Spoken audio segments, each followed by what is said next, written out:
Donc là, je vais vous montrer comment est-ce qu'on peut justement agrandir les images qu'on obtient dans toutes les intelligences artificielles qui nous paraîtraient trop petites ou quoi que ce soit comme Focus où on sent en 1600 et que vous voudriez upscale vos images. Donc du coup, on lance Pinocchio, on va dans Discover, on tape Clarity, voilà, on clique sur Clarity, on download Clarity, après on installe Clarity, vous avez déjà vu les vidéos, comment on installe Pinocchio et tout ça, puisqu'elles sont précédemment montrées. Une fois que vous l'avez installé, il est ici, vous cliquez ici, il va aller télécharger tous les modèles dont il a besoin.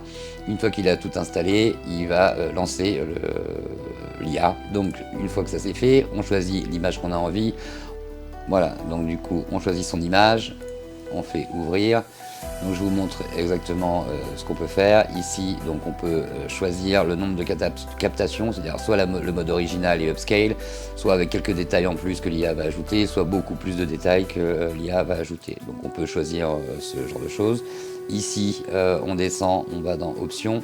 Ça c'est le nombre de upscale, donc on multiplie par le nombre de pixels que vous avez. Une fois qu'on a choisi le x2, moi ici j'enlève le denoise parce que je veux vraiment pas de denoise. Je veux pas que ça enlève que ça m'aplatisse l'image. Ici c'est pareil, je mets à 0. Ici aussi je mets à 0. J'ai eu des meilleurs résultats en étant sur DPM Solver. Vous essayez les deux, selon celui que vous préférez ou quoi que ce soit. Une fois que ça c'est fait, on lance le rendu et on va se retrouver avec donc différents tests que j'ai fait. Donc le meilleur, c'est celui que je vous disais, c'est celui-ci. Donc on a quand même du détail dans le visage, à droite du petit singe rouquin. Ici on a moins de détails. Et après j'ai essayé donc justement d'autres nettetés. Vous voyez que là on a du grain sur le premier plan. Et là on va avoir énormément voilà, ici on en a beaucoup trop par exemple. Donc voilà, j'ai fait quelques tests, ça sert à rien que je vous dise lesquels, on s'en tape. L'important c'est d'avoir un résultat qui fonctionne et le meilleur c'était celui-ci. Donc celui que je vous ai montré pour les réglages de maintenant. Je vous montre et je vous montrerai sur à quoi ça peut servir avec justement quand on upscale en low ou quoi que ce soit.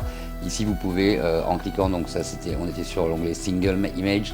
Si on va sur batch, on fait des lots d'images d'ailleurs, et donc du coup ça nous permet de pouvoir transformer tout un tas d'images de la même taille avec les mêmes et on fait même principe. Ici on choisit la photo qu'on a envie de mettre à l'intérieur pour justement, enfin les vidéos, par exemple, hop, on prend tout ça, on le met ici.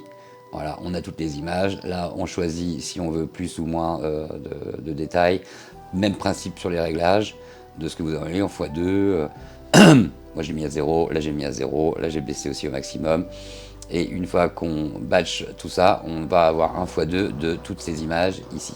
L'intérêt, c'est quoi? C'est que quand on va avoir un 16 fps et que du coup, c'est un peu limite, et ben si on veut le transformer en 32, on pourra, et puis ainsi de suite, sans aucun souci. Je vous montrerai ça dans la vidéo d'après.